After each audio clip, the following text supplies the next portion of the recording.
Yo, is the mic on mic? Into that mic on mic and pour us another one. Let's do it right though, Mike. We feeling nice though, Mike. Gather round, gather round. Into that mic on mic. Into that mic on mic. Yeah, Garage Drinks with Mike. Woo! What's up, Tui? Cheers. Cheers. Welcome to my garage. Happy to be here. Thank you. Sorry guys, I left my phone in here. Oh my god, we just started. I'm sorry, can you start again? Another retake intro. What's up, Tui? Cheers. Welcome to my garage. Thanks for having me. Thank you for coming. I apologize. I should say, welcome, Dr. Tui Matelau-Doherty. Oh yeah, you should. I should. Does that still feel strange? Oh, absolutely. I don't use that at all, really. Yeah, right. Is it Doherty? Doherty. Doherty, yeah, it sounds like a K. It's cool. Yeah. It's a pretty cool name. So, you are a doctor now, which is so cool. Mm-hmm. Describe to me, please, what your doctorate is in. So it's at the School of Communication Studies at AUT. That's where I studied it. I don't remember. But it's in the Pacific title. Island Women's...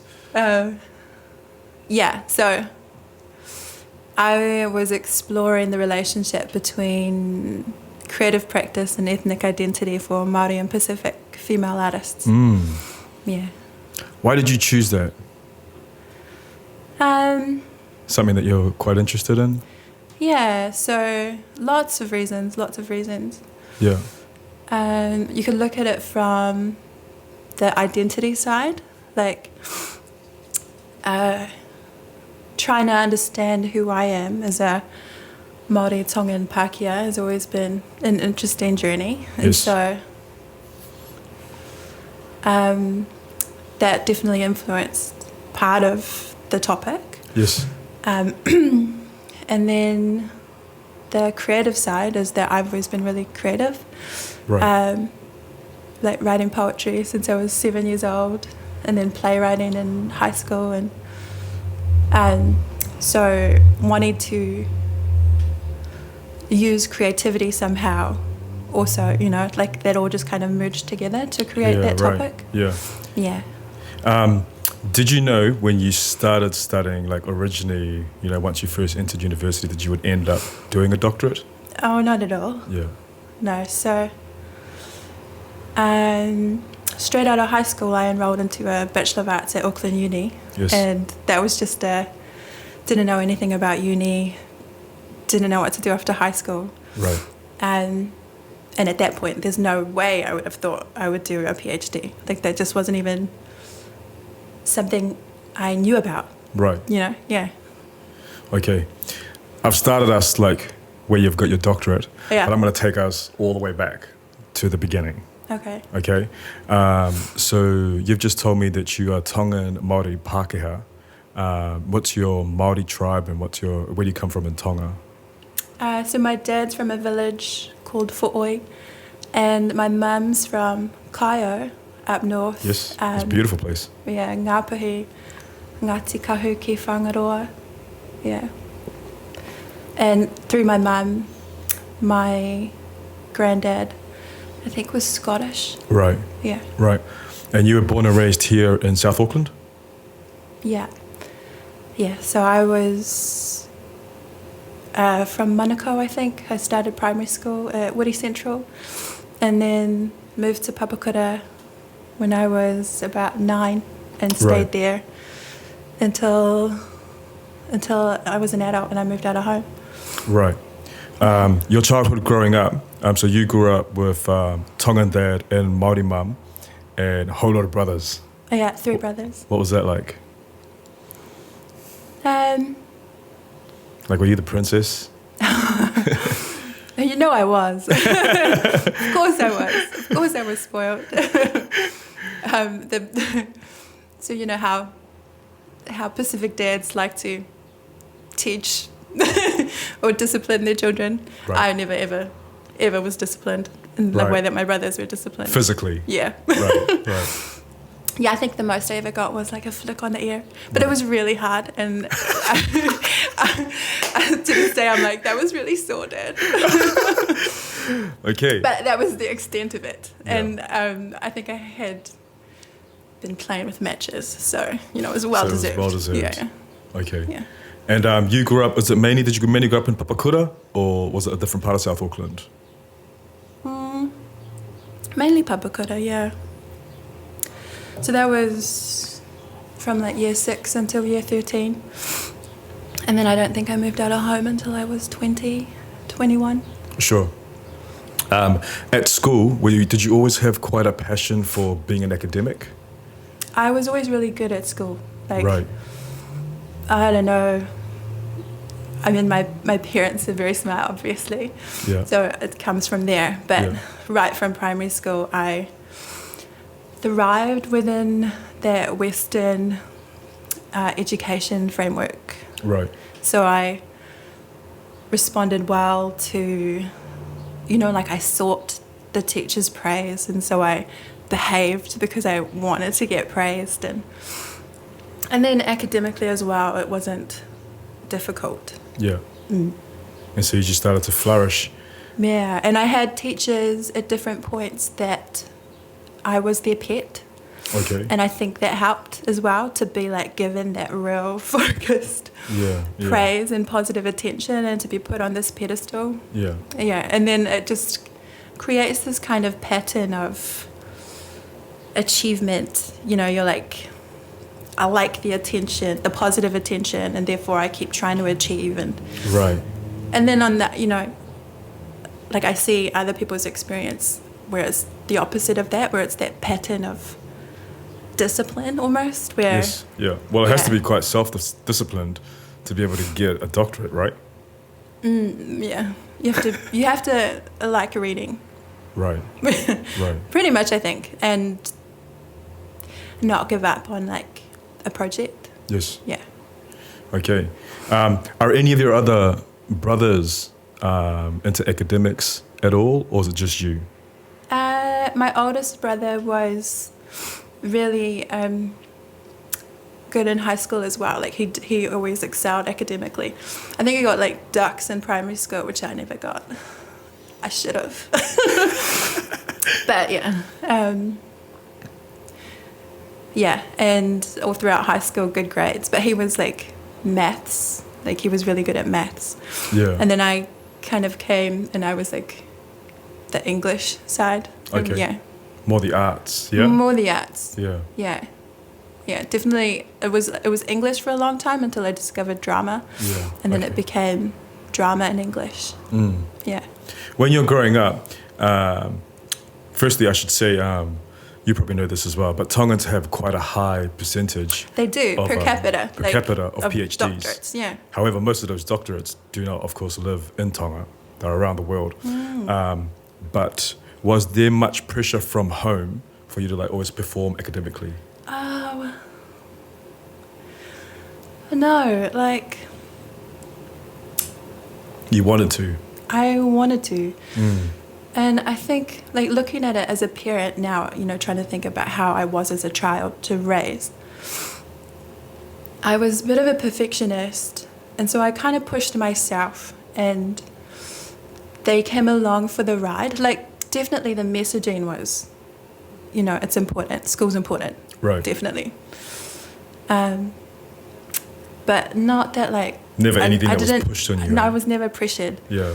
Yeah. I really liked school. I'm like a real Okay. nerd. No, but that's Yeah. cool though. That's cool. Everyone's different. Yeah. You know, I think some people sometimes enjoy it more than other people. I think if you have like the personality and the capability to achieve some kind of success within that mainstream education framework, then you will enjoy it. But if you don't, then it's, you know, like a nightmare. Yeah. When you're at high school, you said you started to get more into the arts in high school. What years were that, and was it specifically just drama? So straight from year 9, I I did drama, and I just loved it. But from like the age of, I'd say like 7, I think, I'd been writing poems because I read this book, The Poetry Girl by Beverly Dunlop. Okay. It was, I think, my first novel that I'd read. And I kind of remember this story. I think she was like a country girl and she wrote little poems. But that really shaped my kind of creative outlet. Right. And so from that stage... This one book? One book, yeah, crazy. And I read her other books and none of them like hit me as much as that one. But from that age I was writing poems and like diaries non-stop. Yeah, really terrible poems that like, you know, the real traditional rhyme scheme of like A, B, A, B, yeah, it was just terrible. But I don't think it's terrible because you are where you are now, and that's such a great starting point. Well, yeah, totally. And I mean, I think what that did was instill a kind of independent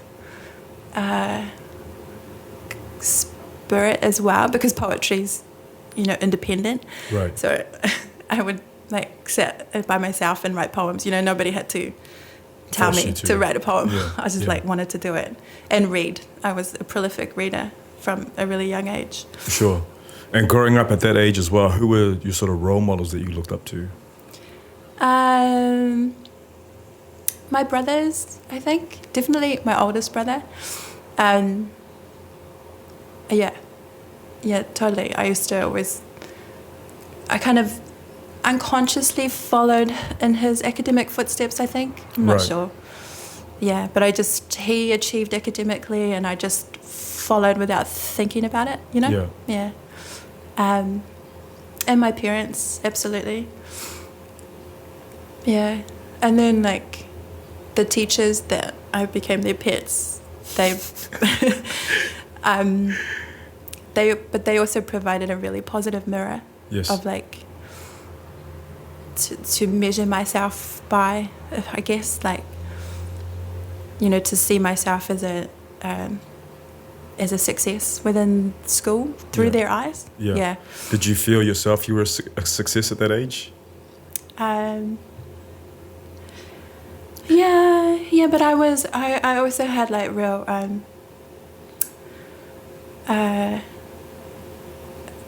like I'm really hard on myself. I have really high expectations, and I've always had really high expectations of myself. Sure, you are your own. We are our own biggest critics. Right. Yeah, totally. Right. Yeah, so at times that would be difficult, but I was cognizant of the achievements that I was making along the way. Right. Yeah, and I did celebrate them and enjoy them, absolutely. Yeah. So that's through high school, and when you were nearing towards the end of your high school years, what were your plans? Oh, I wanted to pursue creative writing, but I didn't know how. And so in high school, really got into drama and playwriting. That was from like my year 10 drama teacher. I think we'd been doing improv in class, and I was good at it. And she just pulled me aside at the end of one class, and she said, "Oh, Tui, why don't you think about writing a play for the junior production?" I was like, "Oh, yeah, okay." And so I went to the library like every afternoon for however long and got out all these books, like plays. And you wrote a play? And I wrote a play. How old are you at this time? 14. Wow. Yeah. How long was the play? It was like 60 pages. Okay. It was like a full-length play, and it had like it had monologue in it, because at that time I was really into Shakespeare. Okay. Yeah. Sure. Of course, as you do when you're 14 years old. And this is at Roseville College in Papakura. Yeah. And then that play was never produced, but then that play that 14-year-old wrote. But didn't the school put it up? No. Not that one. Oh, okay. But then it was entered into the Play Market's National Young Playwrights or something. Yep. And I was like one of 6 that won. Okay. Yeah, so that was cool. And that meant flying to Christchurch, I think, on my own, which when I think about it now is crazy. And staying in like a hostel there and workshopping the play with drama students, like drama. This is when you were a 14-year-old? When I was 14 years old. Wow. Yeah, like uni drama students. Wow. Yeah, it was cool. Yeah. It was really cool. And then that kind of started that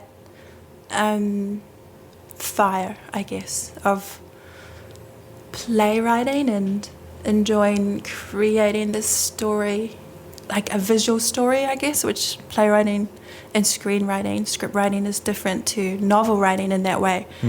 And that I think, I'm not sure, I've never written a novel yet. Yeah, I don't know, but dialogue, I loved writing dialogue. I loved writing scenes between people, drama between people. Loved that. So my Shakespearean play was like, unrequited love. That's what it was called, unrequited to your heart. It's so cheesy. But yeah. That's pretty cool. So did you find you use your writing as like a form of expressing yourself? Absolutely. Quite satisfying? Yeah. I definitely wrote more as a teenager because I had a lot more feelings. Okay, yeah. But and a lot of my stuff was about love because I was always in love as a teenager. Right. Crushes galore. Right. Nothing wrong with that. It's probably pretty normal. Yeah, well, yeah, I think so. So that's in your high school years, and then, so you decided from there, you just told me that it was hard to find like a creative writing course. Path. Yeah, I mean, because when I think back to being year 13, like, I had no clue what careers are available out there. Like no clue whatsoever. I had no clue about what kind of degrees there were. But don't you have like a careers advisor at your school? Yeah, but I don't think she was very good. I said Sorry. She was not invested in my future. Damn. No, and I think that's the issue a lot of the times is that people in that position don't realize how important it is that they have to be invested in every student's future, and to want the best for them, to imagine the best for them and to help them to achieve it. Like I went to her and I said, all I found in my search for a creative writing path was the Masters of Creative Writing at Victoria University. I don't know, I guess we didn't have Google then, it was hard to find all that stuff. Yes, what year is this? This is like 90s? 19. No, beginning 2000s? Yeah. So I know there were computers there, but I didn't really know how to use them either. And and that was all I found. And so when I had my interview with her and she was like, what do you want to do? I was like, oh, well, I found this Masters of Creative Writing. And she's like, oh, well, you can't do that. You need to get a bachelor's first. And that's all she told me. And I was like, oh, I don't even know what that means. Like, what does a bachelor mean? What does... Yeah, so I just had no clue. Yeah. And it would have been helpful at that point if I, was trying to imagine my life differently, which I'm not because I'm happy where I am. But for her to have been like, okay, well... This is what you need to do. Yeah, exactly. These so are that's the steps. this next level where you have to start here. This is what it's called. This is what it means. This is how long it takes. This is what you need to get into that. And in order to get to this next level, you probably have to achieve something like this. Like, it's not hard to spell that out. No, it's not. It's really not. That sucks. Yeah, but it was okay. I mean, it did mean that I fell into the Bachelor of Arts because I had no other clue what to do. Right. And failed. You failed? Yeah, I dropped out after a year because it was at Auckland Uni and it just wasn't for me. Right. And the Bachelor of Arts is so, like you taste a little bit of everything. And so if you don't create your own direction and momentum, the degree doesn't provide that for you. So it's great if you're like, oh, I want to taste a little bit, but I know at this point I'm going to focus in this area. Yes. But I was like... Don't know what I want to do. I had no clue. So I was doing like Italian film on screen. Yeah. Spanish, which I loved, but some kind of like Greek, right? I can't even remember. But I think I passed my first semester, and then by the second semester I must have failed like more than half of my courses. Right. And so you just dropped out. And so I left, yeah. And then I went, and then I thought about the, what is it, playwright and directing at Unitec, is that what it's called? Yes. Writing and directing. Writing and directing. So Course I at Unitec. realised there was that course. Yeah. And Nora had done a year at Unitec and was having a great time. So I was like, oh, well, Unitec, let's have a look. Nora's my wife. Oh, yeah. But getting into Unitec, I failed as well. I failed my bursary. Right. So like, you know how that's supposed to be, you have to pass your bursary Yeah. to get clean into a degree? Nah, man. I missed my bursary by just a few points. So I was put on what's called a probation period, Right. where I had to be above grade, I think a B level for like 6 months.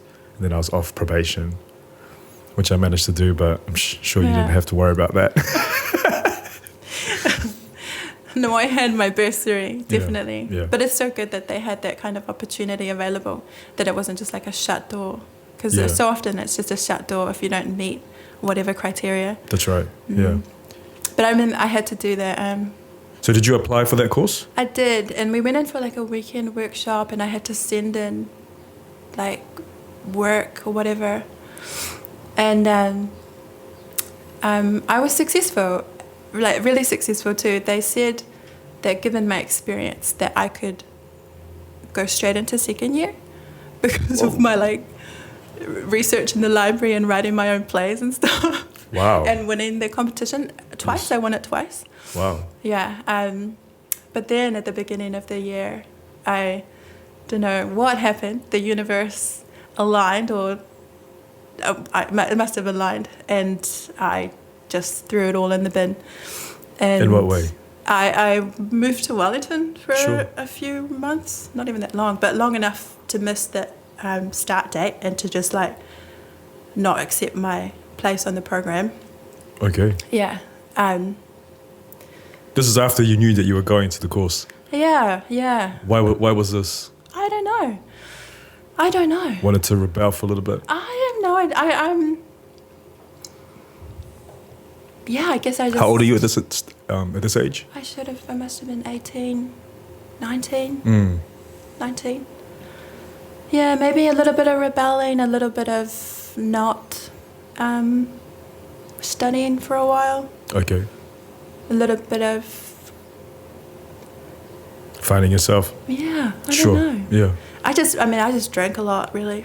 No. Sure. I stayed with my uncle and I drank a lot. Down in Wellington? Yeah. Right. Yeah, and then I couldn't get a job, just like a retail job, couldn't get a job. And so I came home. And so then that would have been this in time for second semester of the year that I should have started. I had lost my place on that program, or would have had to, I don't know, I didn't even follow it up. And then at that point was thinking about journalism, because it was a compromise between creativity and, earning money. Sure. I get that. Yeah. And did you follow through with the journalism idea? Well, I enrolled in the Bachelor of Communications at Unitec, and I did pass, but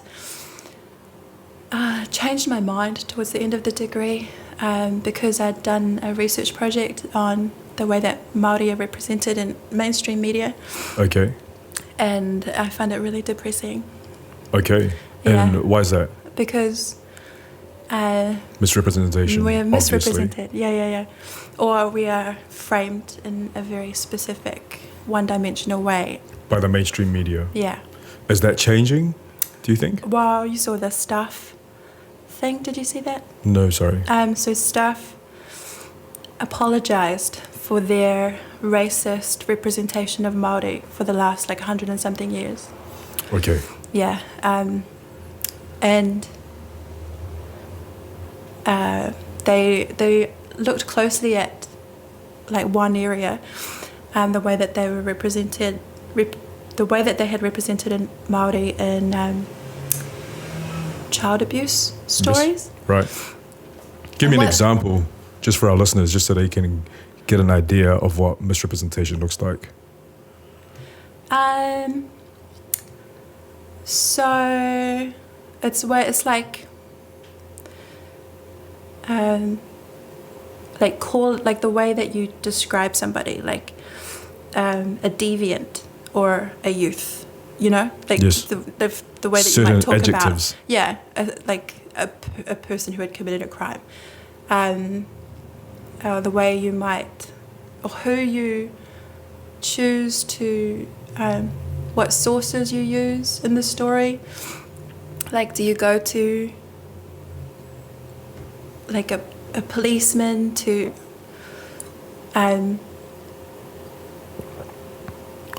don't know, you get a quote, just like what kind of quotes you get from people and what they might suggest about a group. I'm explaining this really badly. Sorry. It's okay, I'm trying really hard to follow. I know. Let me just regather. Is it the way they'll always describe Maori in their articles? Yeah.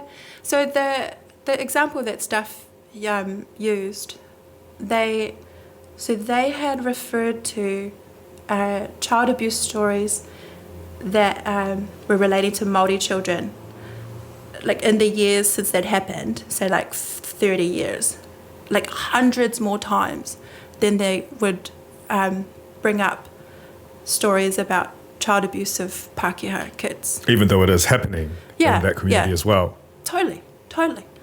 So if you think about, so there'll be some stories that you might have in your like kind of memory, child abuse stories. There's a few, Yeah. So those are in your memory because they've been brought up over and over and over. And many of them are probably Māori.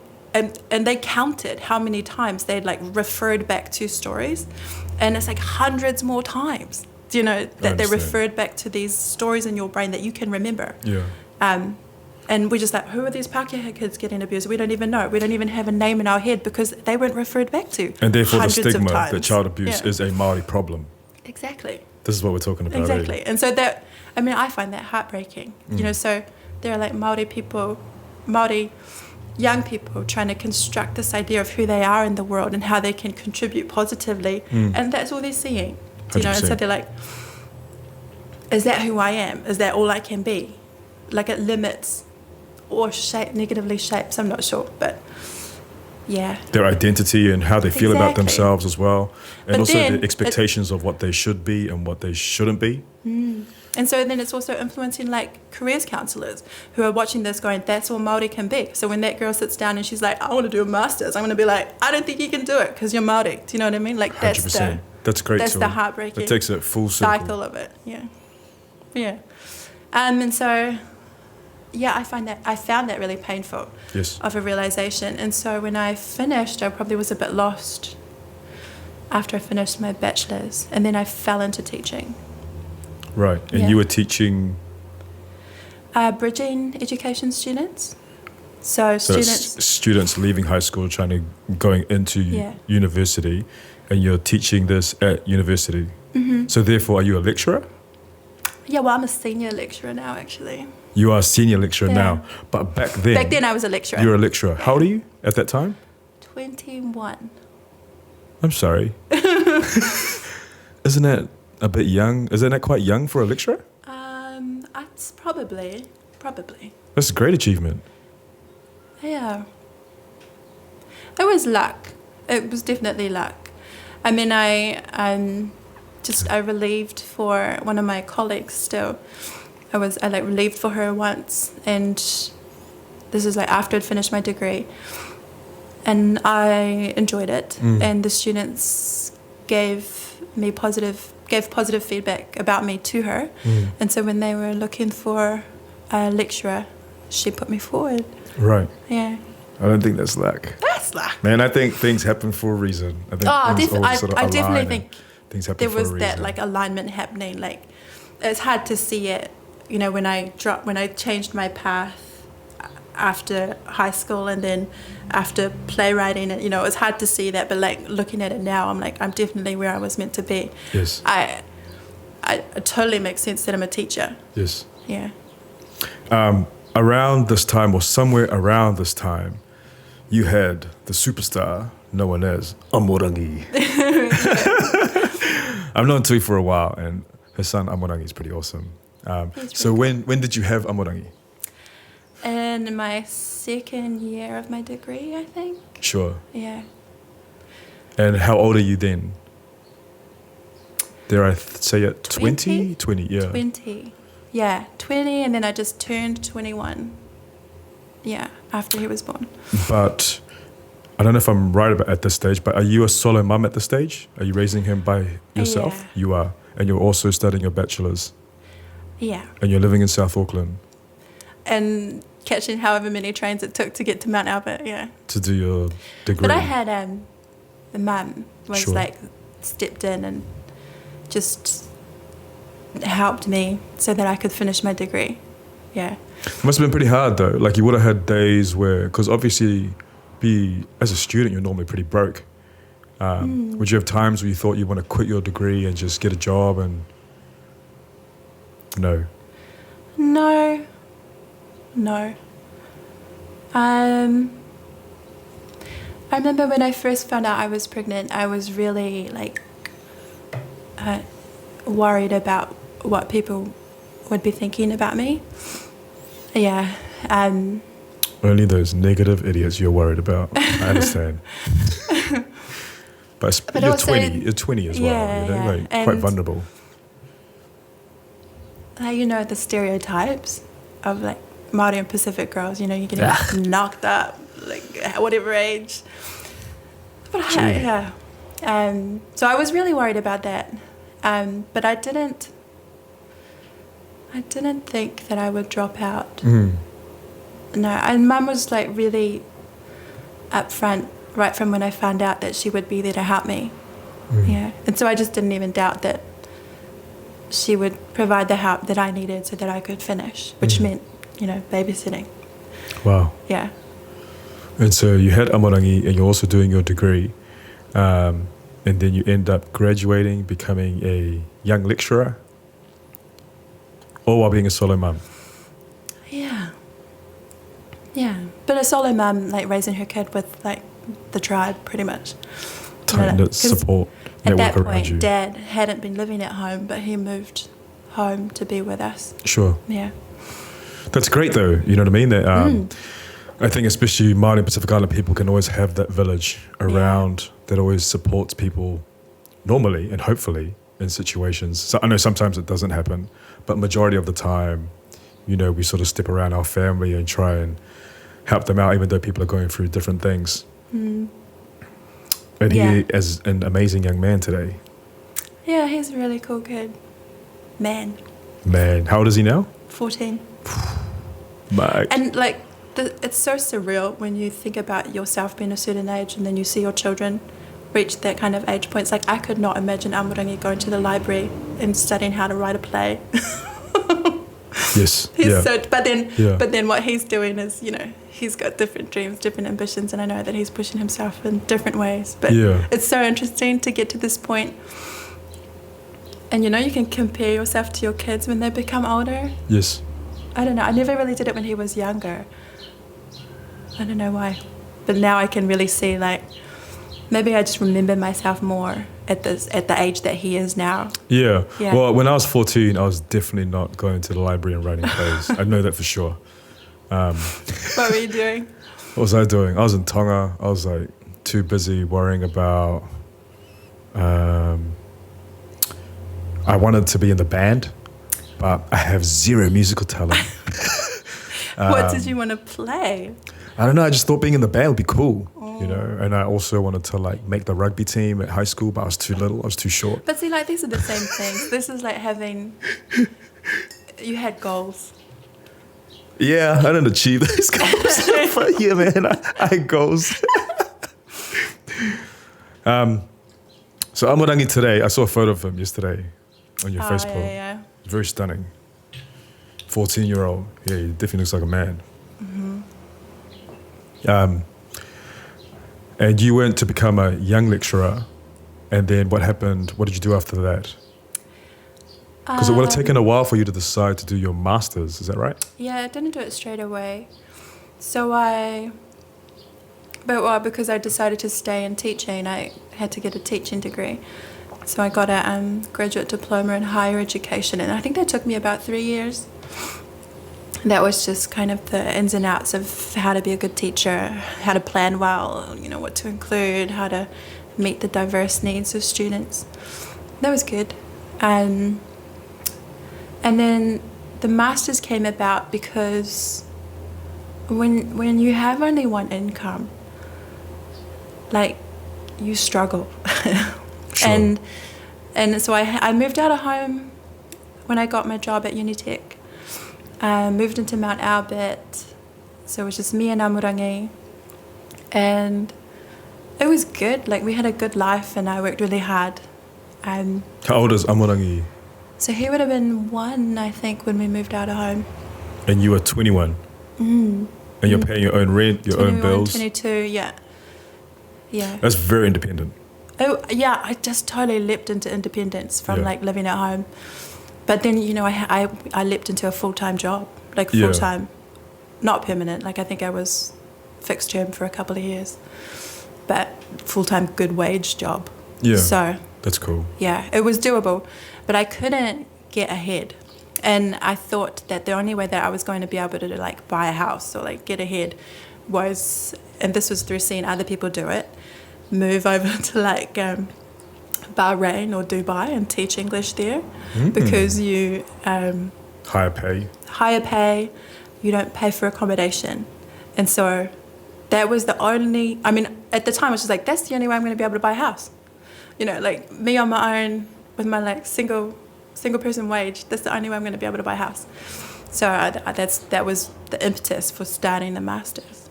Right. Yeah.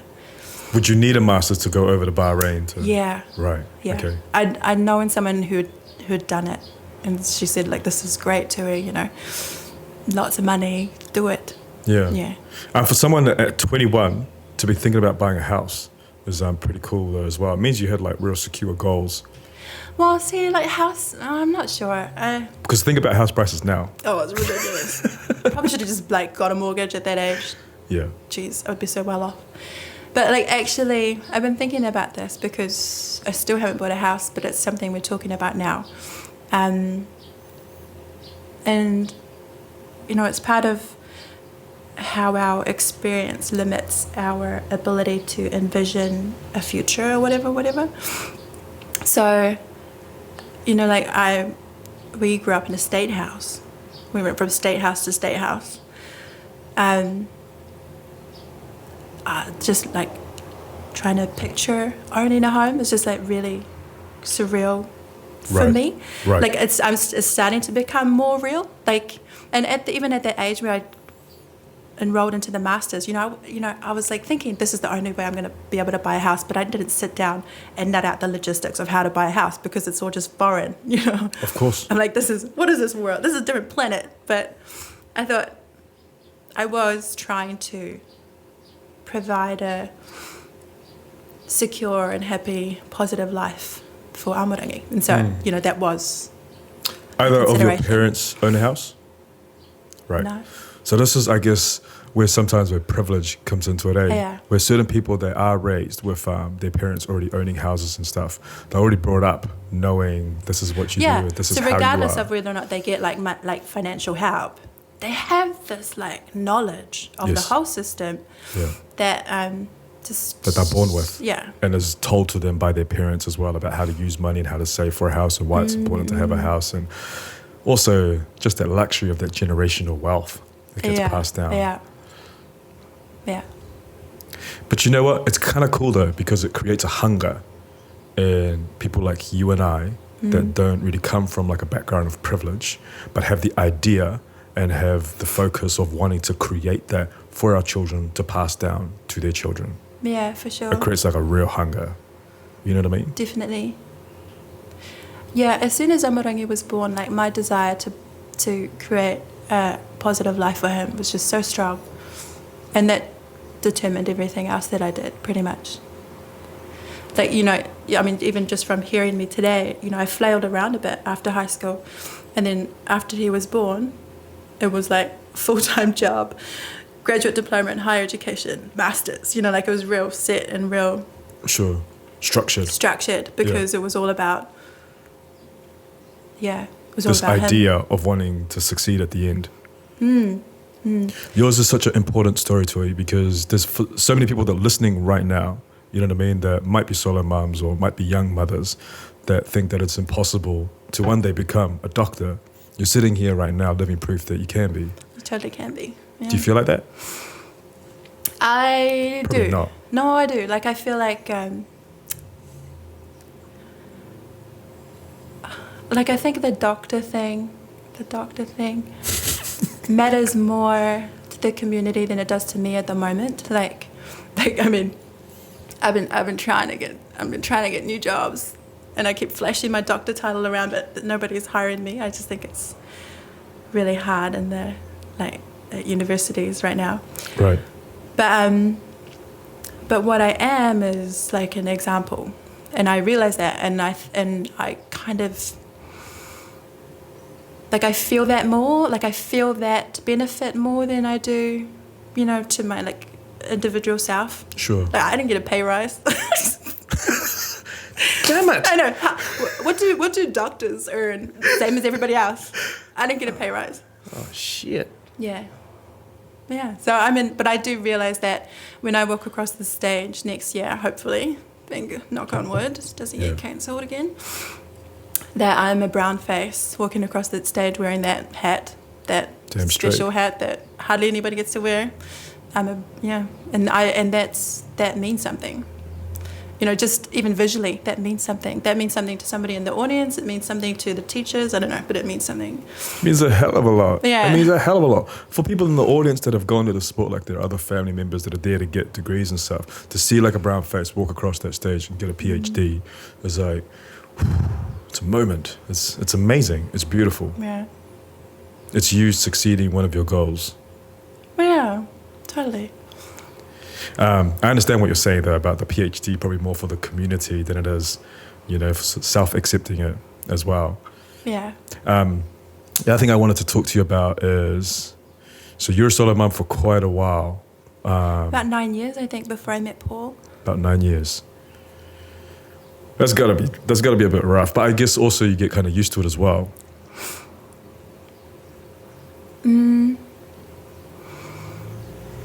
Yeah, you do get kind of used to it. And, you know, like I consciously created the kind of life that I wanted my son to have, you know, like extracurricular activities, being involved with the community, being involved with like the board of trustees and stuff, and keeping and gathering really good friends that, you know, are like good role models, good positive people. Yeah, so I mean, it was okay. There were moments of financial struggle, like real struggle, times where I was like, oh my God, do I have to get a second job? But partly that was down to my poor financial management as well, like debt. Many of us too. Yeah, I know. I know. It's But okay. It was It's okay. bad, like. Right. But I mean, that's stuff that we didn't learn either. That is like, stuff nobody that- taught me. Nobody said, hey, you know when those people at the university come up to you and they're like, why don't you get a credit card? Well, you don't have a job? You should still get a credit card. We can give you $500.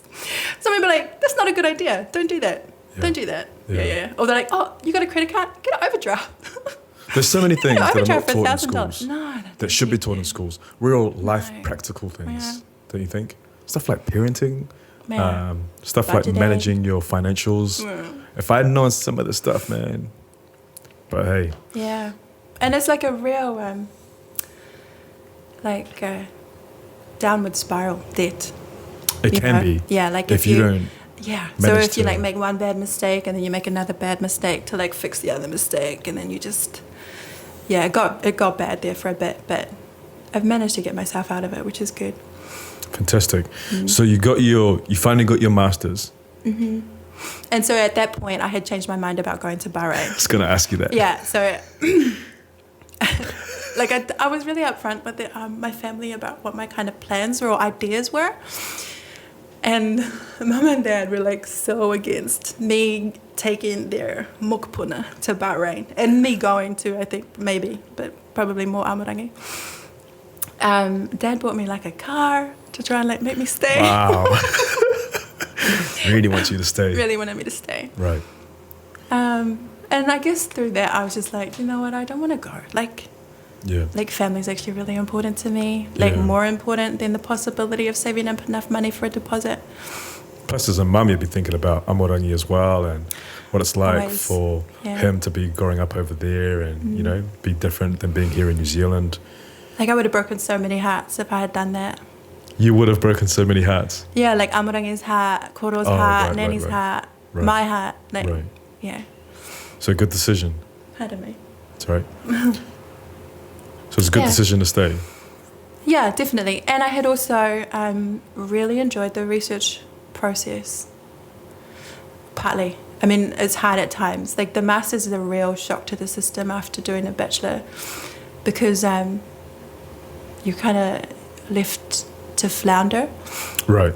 You have And to, it's your first sustained project, like research project, and you just have to figure it all out by yourself. And it was hard. It was really hard. But getting through that and then kind of feeling like I'd made some positive contribution through my research. Yeah, I was hooked. For your master's, you have to create a thesis, is that right? What was your thesis on? So that was looking at the construction of Maori identity in female tertiary students. Okay. Yeah. So I've, because I'm looking at identity and because I use a real, like, qualitative is the academic word, but it's like, let's say, personal method in my research.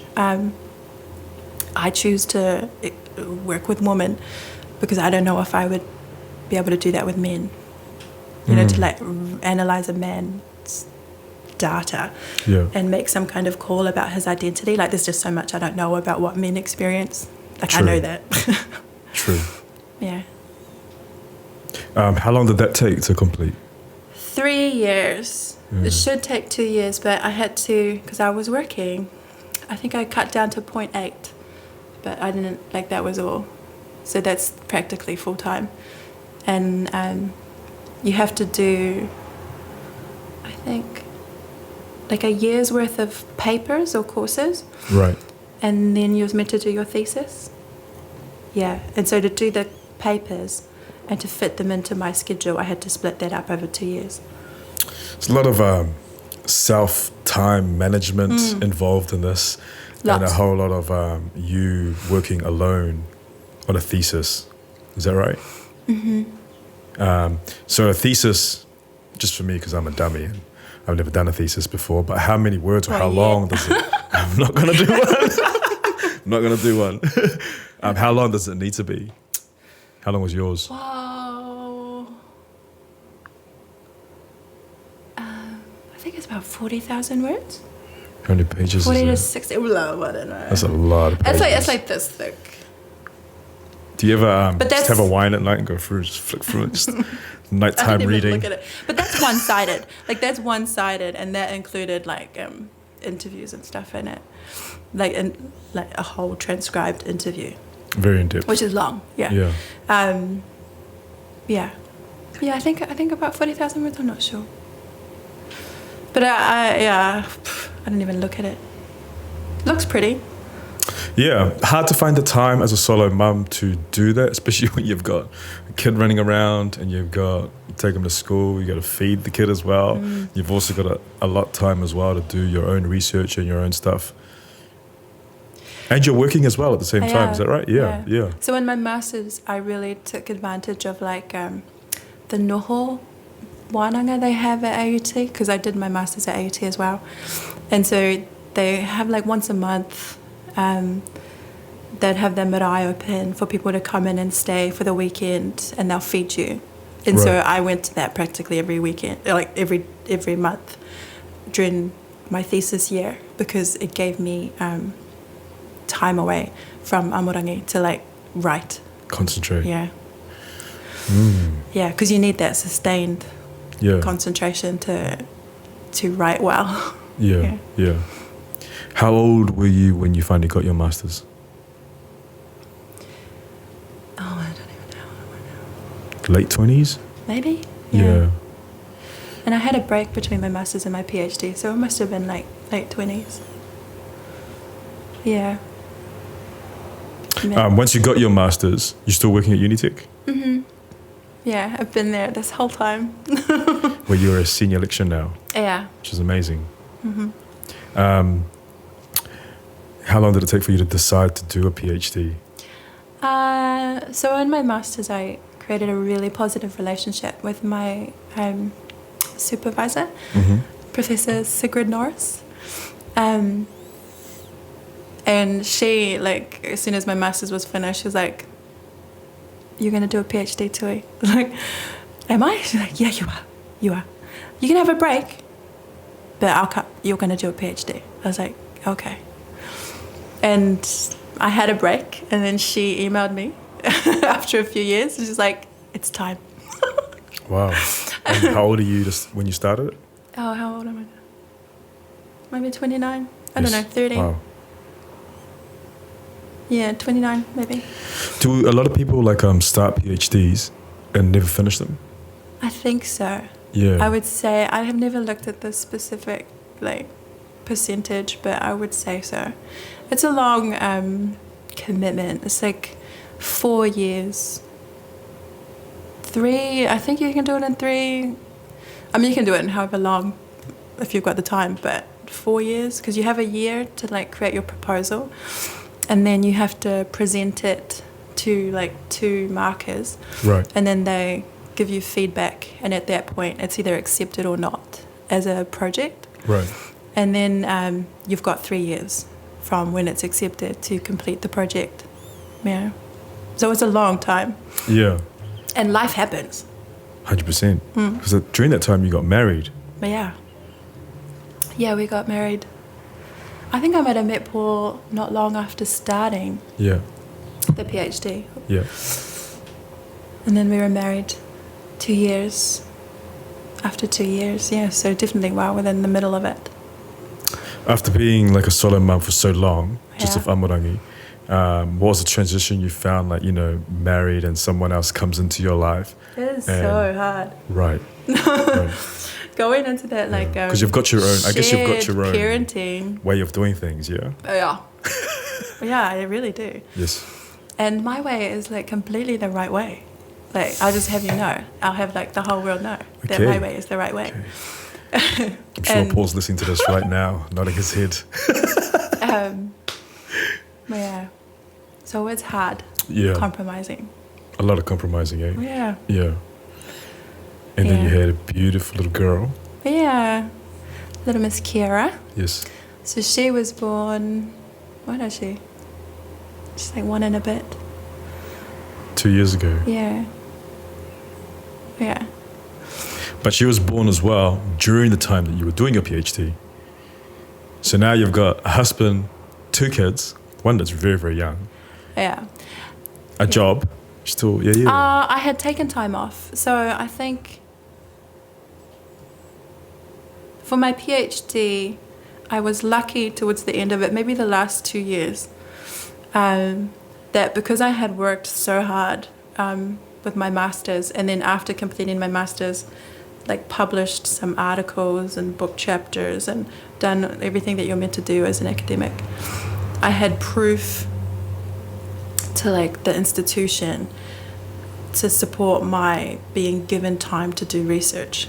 Okay. Yeah. So usually if you teach at a degree level, so level 5 or higher, you get given 0.2 of research. So that's a day a week to do research. But because I teach at levels 3 and 4, I don't qualify for that. And so I built up enough proof though to be look, obviously I'm a researcher and I'm committed to being an academic. So, give me some time. That I was given time. So I wasn't working full time for the last 2 years of it. And then I think I also got a scholarship, that's right. I got a scholarship from Ngā Pai o Te Maramatanga which paid me a living. I don't know what you call it. It paid me some money every A living week. wage to Yeah. afford you the time to not have to go to a job, Yeah. but be able to concentrate on your PhD Yeah. and pay your bills. So I got there after a year after my proposal was accepted. And it was good because at that point I had been working full time getting my proposal ready, and I was just like, I can't do this. Like, I just can't. Handle everything. Yeah, like I can't work every night until like 11 o'clock on like academic stuff. I just don't want to. I don't want to either. No, well, yeah, it's not for everybody.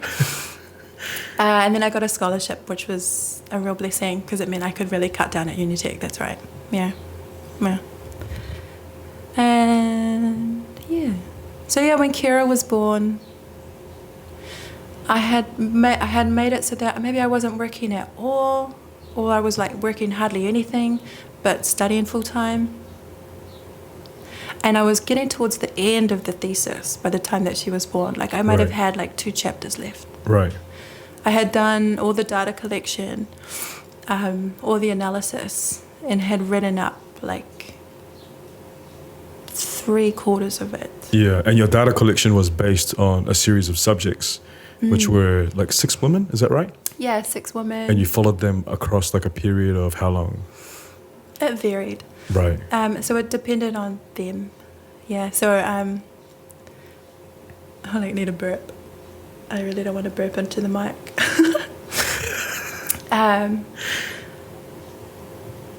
Yeah, so like if I met like a potential participant and I was like, hey, this is my project. Are you interested?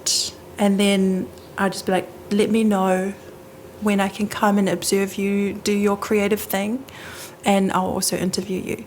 And so that really varies across like practice, you know. So like I worked with poets, playwrights, visual artists, and dancers.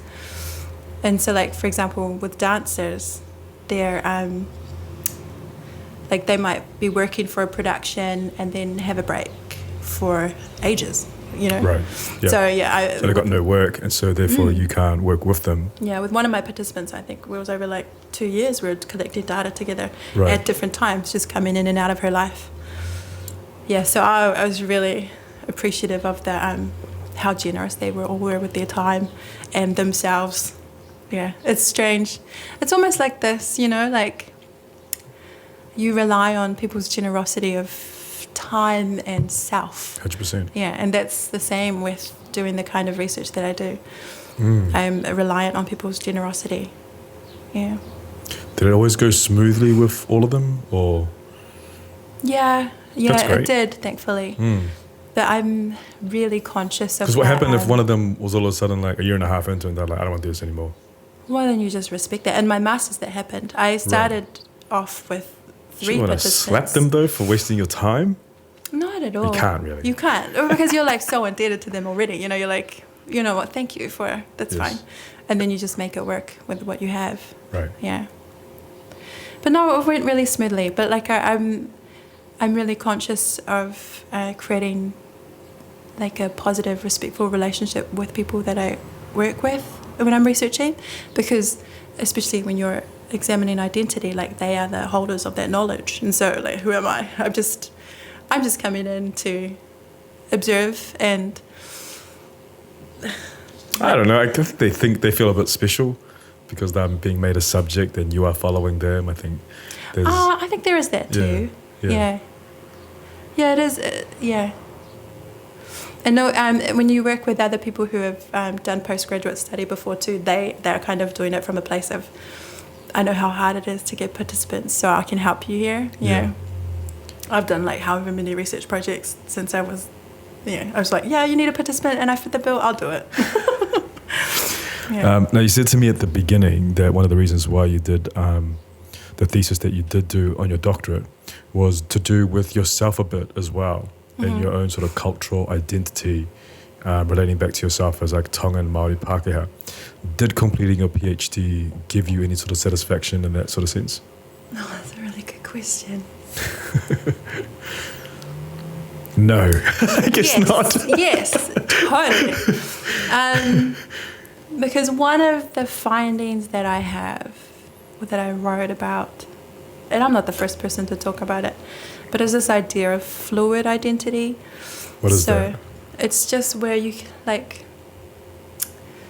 So like I move in and out of these different ethnic identity aspects, and that moving in and out of it is good and fine and acceptable and positive, you know, like rather than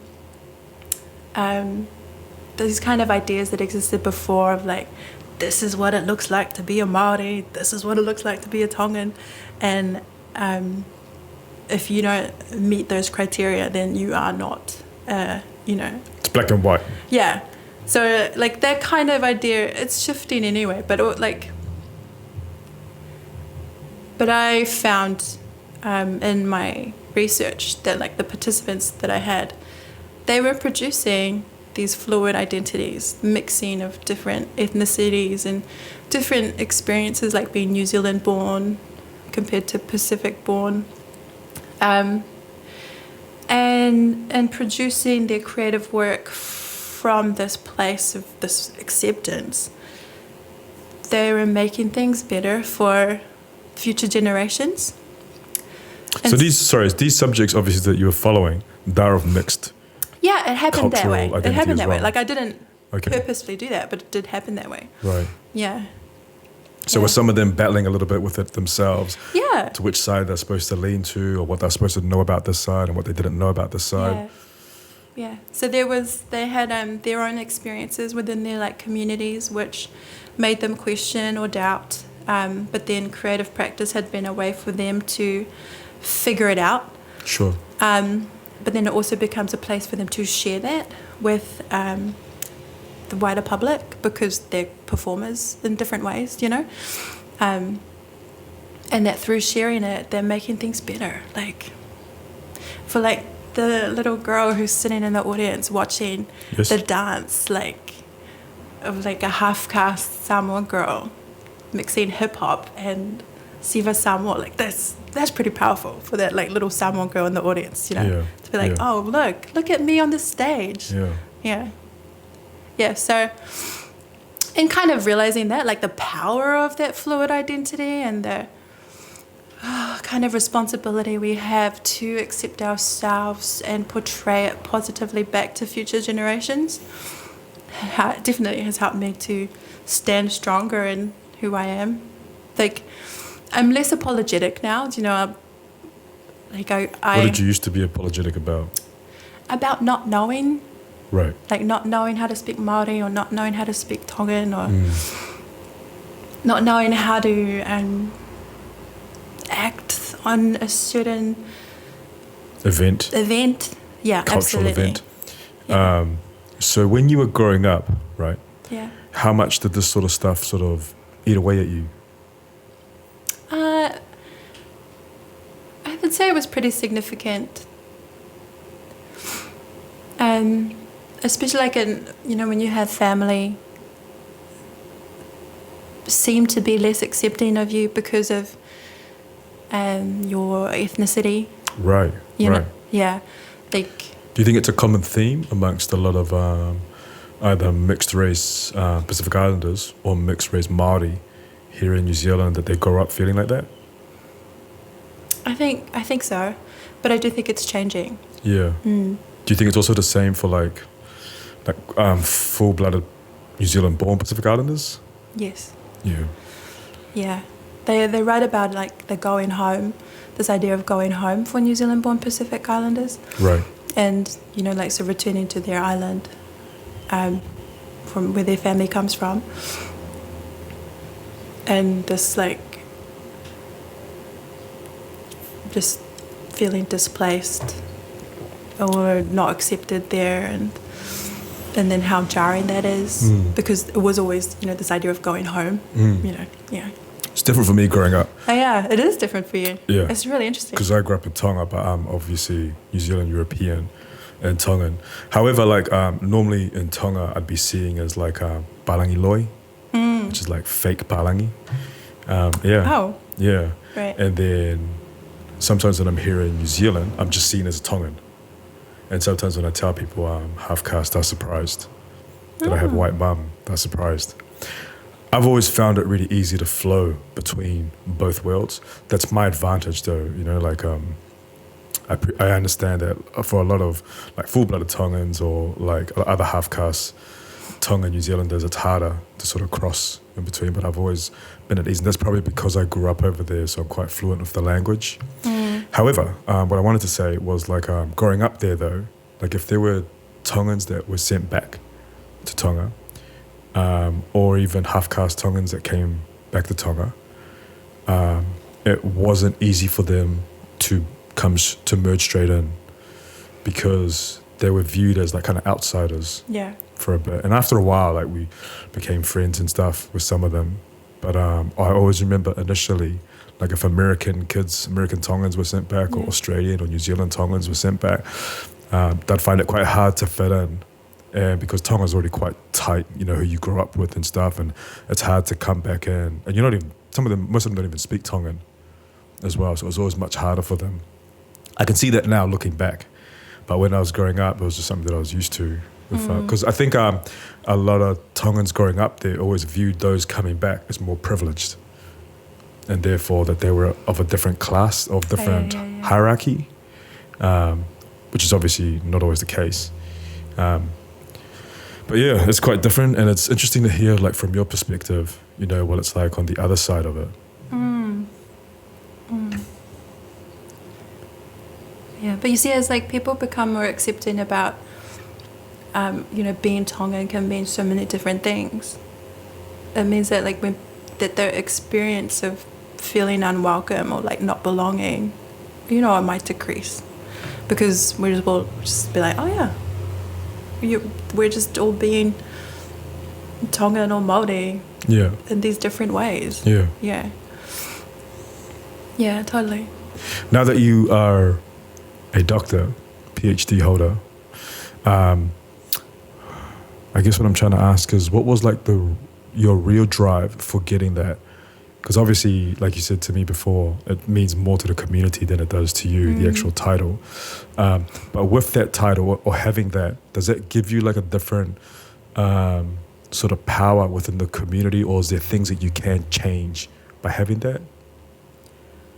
I hope so. So the PhD, the decision to study it, and like like part of my motivation behind it, was that I'm committed and I enjoy this teaching career. Right. And so in order to be like movable in this career, it's just I need it. Yeah. And so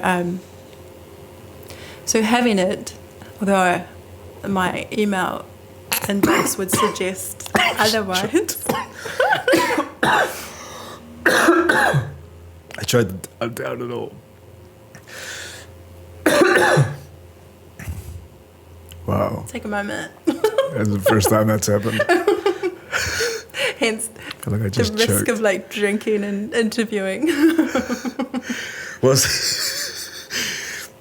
see, I've always heard of the risk of like eating and interviewing. Well, I was like 18. It's always would a make bad too idea. much noise. Yeah. But yeah, I've never actually choked properly during a podcast, so it's the first time for everything. These are great, by the way. These are Heineken 00s, Oh. which tastes just like the real thing, but they're non-alcoholic. Handy. Do you need a refill? You're good. I'm okay. Yeah. So I was saying. Let me just wipe my eyes. So you were saying about what sort of power a PhD really holds. Yeah, like my email inbox would suggest otherwise, because I've received so many rejection emails from like jobs that I've applied for. But I'm hoping it means that I can get a job at a university. Do you think that rejection is due to COVID at the moment? Lack of job Partly. opportunity, or do you think otherwise? I think it's partly that there are less opportunities available, but also I'm a bit confusing of a applicant. So I apply for jobs that are for postdocs, so like people who have recently graduated with their PhD. Right. But those are, it's assumed that that person has very little teaching experience, has very little work experience within the university. But I have heaps. That's why I'm confusing.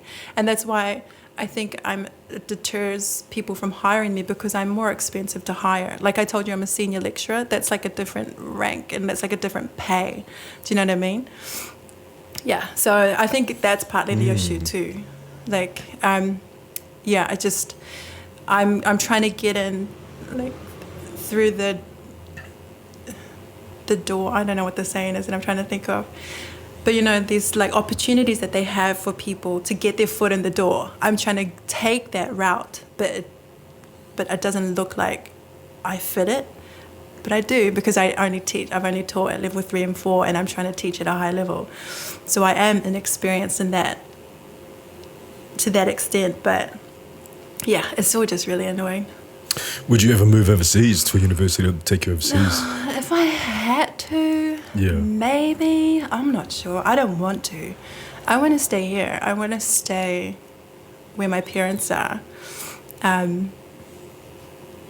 Full stop. Like, yeah. But yeah, and I don't know. But I have a job, so it's okay. Like, I have a permanent job and I make good money, so that's not an issue. It's just about that career progression, and I think it'll happen.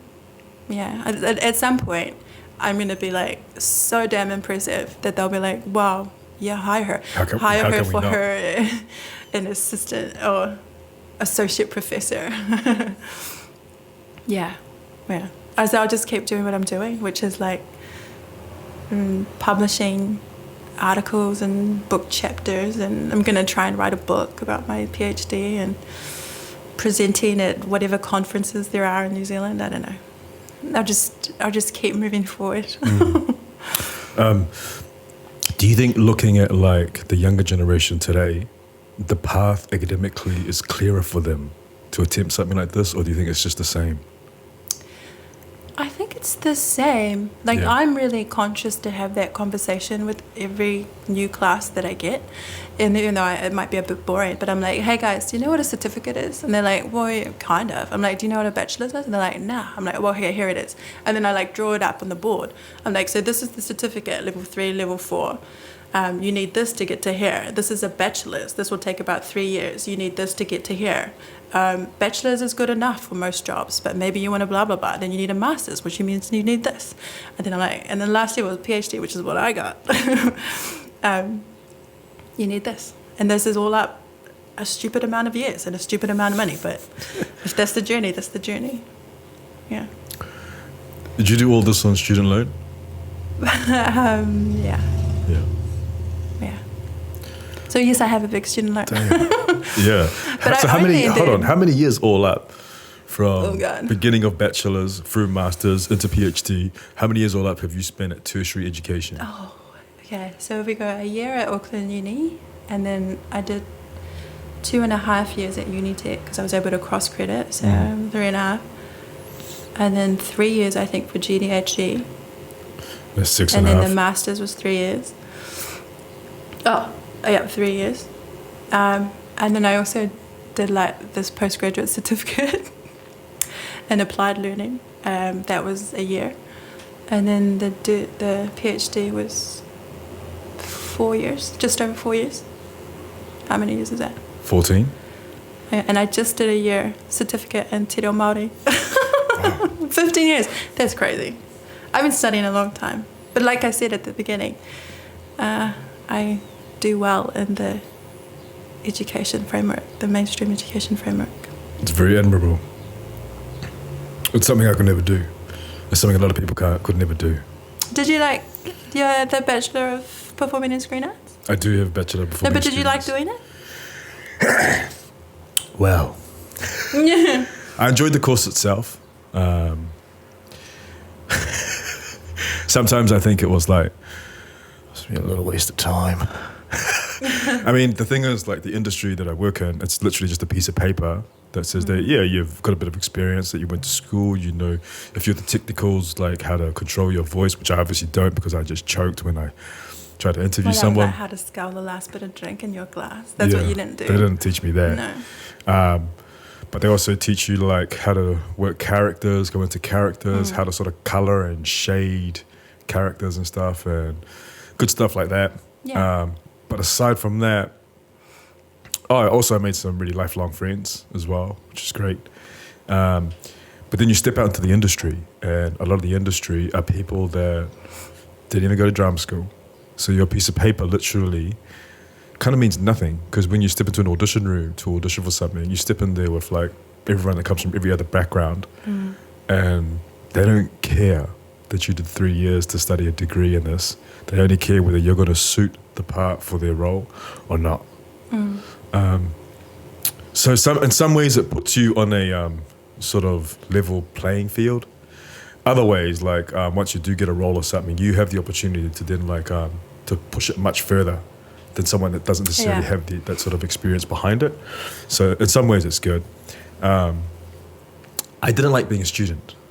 I don't like being a student. I don't like being broke. Oh, yeah.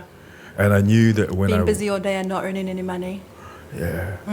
It kind of got to me, like, you know, eating noodles and tuna and stuff and rice.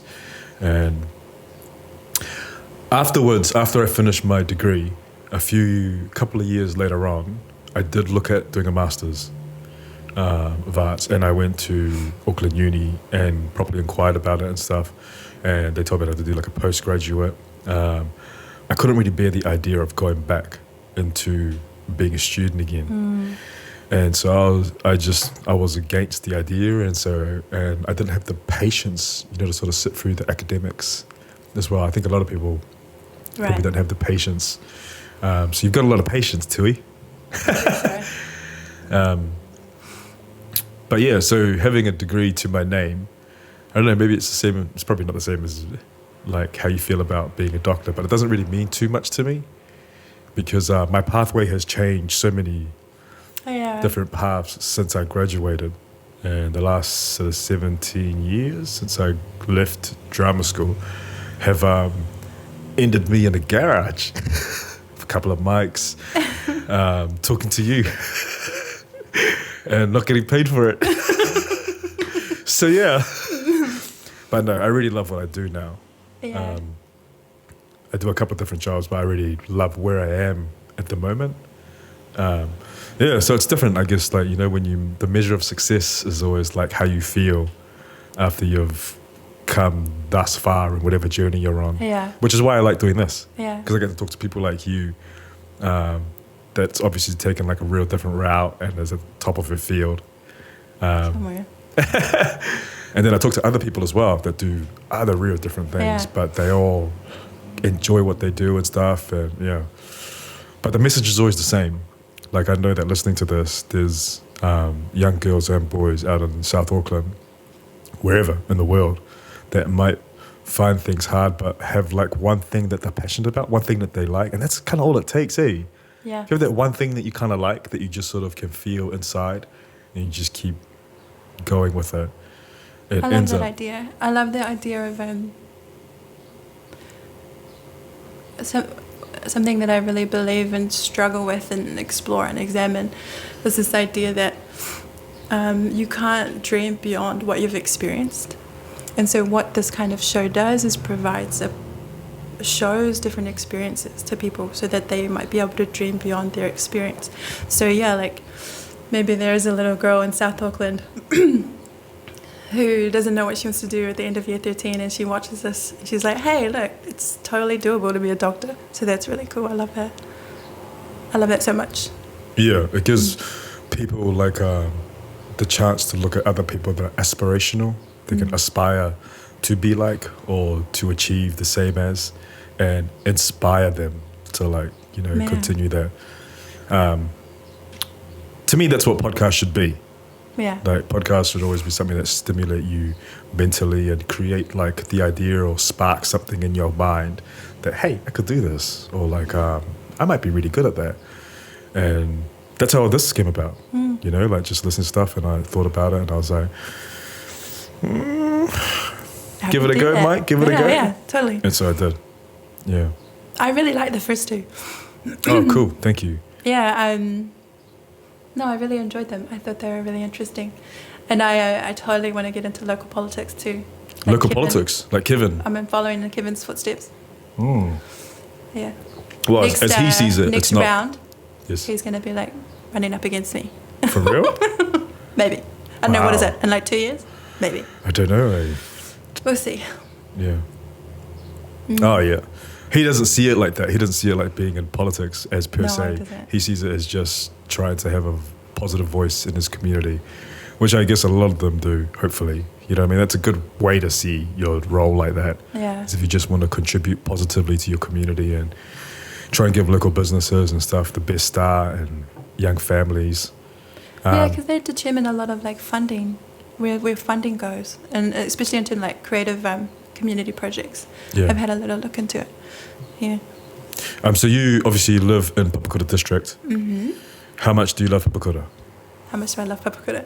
Ooh, I got a bit of a tense relationship with Papakura, I think. Bit of a tense relationship with Papakura. Oh, yeah. It's okay. It's trying. Why is it trying? Because you've spent a lot of years. A lot of time. A lot of years a in lot of Papakura. time. I've seen it change so much since when we first moved in Yes. into the area. You know, it was real town and country. I mean, did they even still have that festival, the Town and Country Day? They used to have that like every year. Okay. Yeah. And it was like farm animals on the street, and because it was the outskirts of Auckland. Yes. Yeah, right. but it's not anymore. No. Like it's like It's like its own well city. within. Yeah, it is. Yeah. Yeah, I don't know. It needs some. I think there are a lot of like the youth needing some inspiration. Right. Papakura, yeah. Right. Yeah. Let's hope something like this can inspire them. I hope so. Yeah. But there's also lots of cool community organizations out there as well that I've been like looking into them because I keep thinking about, you know, like what can I do to give back. And yeah, there was one, I think, Action Education, where they're doing like spoken word poetry with teenagers. Yes. In like South Auckland. That's cool. That's real cool. Yeah. What does the future hold for Tui? What do you want to do next? There's like a whole lot of different levels. Probably go on holiday. Go on holiday. Never. Oh, I'd like to. Although we've got to wait for the prices to get back to normal around New Zealand. Got a bit crazy over Christmas. It is, yeah. There's lots of things I want to do. I want to write a book that's like kind of towards this. That'll happen soon. I want to start teaching at a higher level. I want to start supervising postgraduate students. I want to become a professor. So like where I am, so it's lecturer, senior lecturer, associate professor, professor. Right. I want to be a professor within the next like 6 years. I don't know if that's doable. I want to get into local politics, possibly bigger. I'm not sure. Why do you want to get into local politics?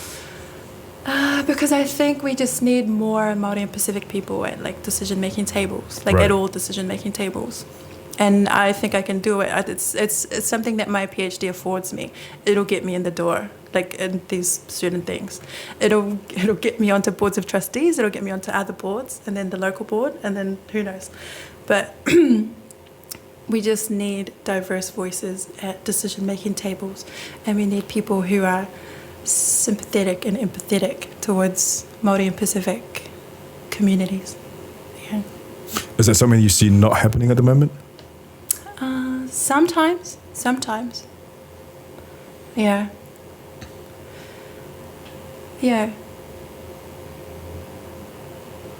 I can't think of a specific example, but you know, decisions always get made at high level that impact us, but that we didn't necessarily contribute to the decision making. Of course. Yeah. And yeah, just like having this qualification does give me status in that respect, so that I can be that voice if I need to. Yeah. Your idea of like moving into local politics, would that be like a starting point for you to move into something bigger, or are you just interested in looking after like your local district? Yeah, I'm not sure. I can't at this point imagine anything bigger, or I don't know if we're going to stay in Papakura, but I would like to, wherever I settle, be contributing to planning in the area as well as in the burp again. It's all good. You're very ladylike. This is like a mic right in my face. I don't want to burp into it. You're the first lady on, you know that, right? I know. Yeah. I didn't think I was going to be. It's very cool. You actually start, after this, there is some pretty good women that come straight after you. Awesome. So January is going to be a month of some pretty strong females, which is awesome. That is awesome. Yeah. So cool. Yeah. Yeah. After everything you've achieved, right, your doctorate and everything, okay, you're like, here it comes. Yeah, there it is. What is it? Here comes this question. Looking back on everything that you've done, being a solo mum as well, your experiences, like both professionally and personally, right? What's the best thing you've learned about yourself? I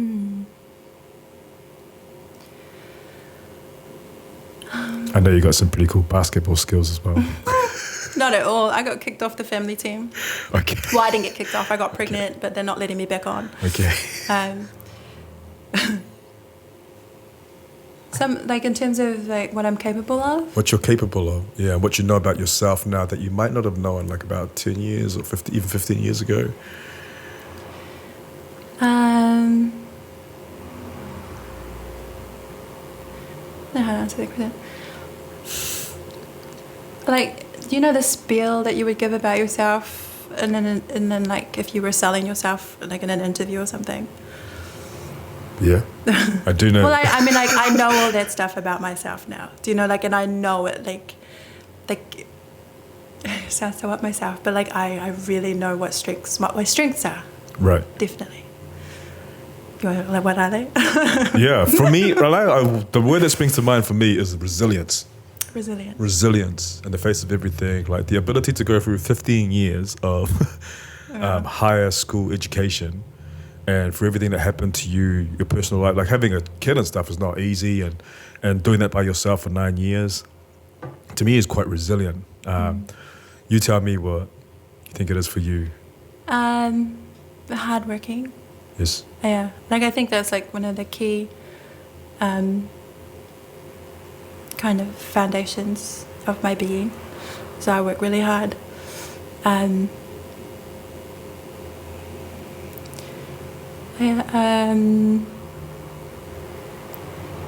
know that something that I've learned about myself is that I'm good at connecting with people. Like, I've learned that through my teaching and through like giving presentations at conferences. It's a strength that I have, like, to connect with people and move them through an idea. Yeah. I'm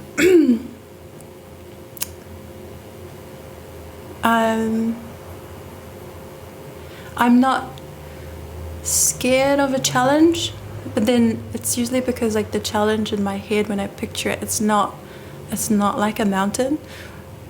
It's like steps. Sure. Up the mountain, do you know what I mean? And so that kind of perspective allows me, or has enabled me, to like achieve really cool things, because I've never thought of something and be like, nah, I can't do that. I'm like, oh yeah, I can see how I can do that. And so I do those steps, and I achieve things along the way, and I celebrate those achievements along the way, and just keep moving forward. Yeah. Yeah, and all of that, like, I didn't know about myself when I was younger. Yeah. Absolutely. We've spoken before about like how some of the stuff that you've done should reach out to some of our youth around Aotearoa and possibly beyond. I want to ask you now, like, for every other solo parent that's listening to this, that has a dream or wants to do something but feels like they can't. And unlike you, doesn't see it as steps, but does see it as a mountain that's almost impossible to climb because they're bogged down by parenting and by trying to pay the bills and all this other stuff that's going on around them. What would you say to them?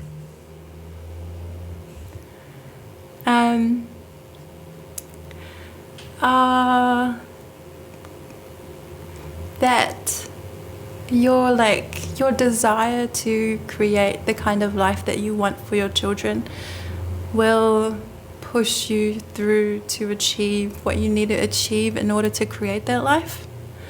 That if you can gather that village around you to do it, and to accept that help without any kind of, I saw this on your other one, finding it hard to ask for help, your other podcast, but accepting help is not a weakness, especially when we need it, because when we accept that help and we're able to succeed, it makes it, it filters down. Yes. Then people within our family are able to succeed, our children are able to succeed, and so it's not like charity. When you're accepting help, it's you bring everybody with you as you move forward. So yeah, I guess that just don't be afraid to accept that help from your village if you have it, if you're lucky enough to have it, which I was and am. And just don't be afraid to dream beyond your experience too. I guess that's the big one, and that's I think what holds so many people back is not being able to dream beyond their experience. I mean, we don't have any other PhD graduates in our family. I've never seen that growing up, but I was able to achieve beyond what I had experienced and perceived growing up, and so it's totally doable. Okay, and then just the other thing of not looking at it like a mountain. What is that big goal? Okay, so you've got that, then what's that small goal to get you there? And then all those small goals will get you to the big goal. Accumulate. Yeah, totally. Because I did not have a goal about getting a PhD. Yes. No, I didn't. It was a bachelor's, and then it was a good life for my son, and then it was being good at my job, and then it was maybe trying to buy a house, and then it was not the mountain. Yeah, it was just life and little goals. It's awesome. Is there anything else you want to say?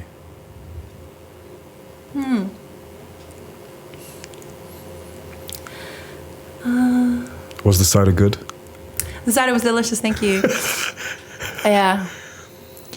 Tui Matelau-Doherty, it's been awesome having you on as a guest. Thank you for having me. Thank you for coming.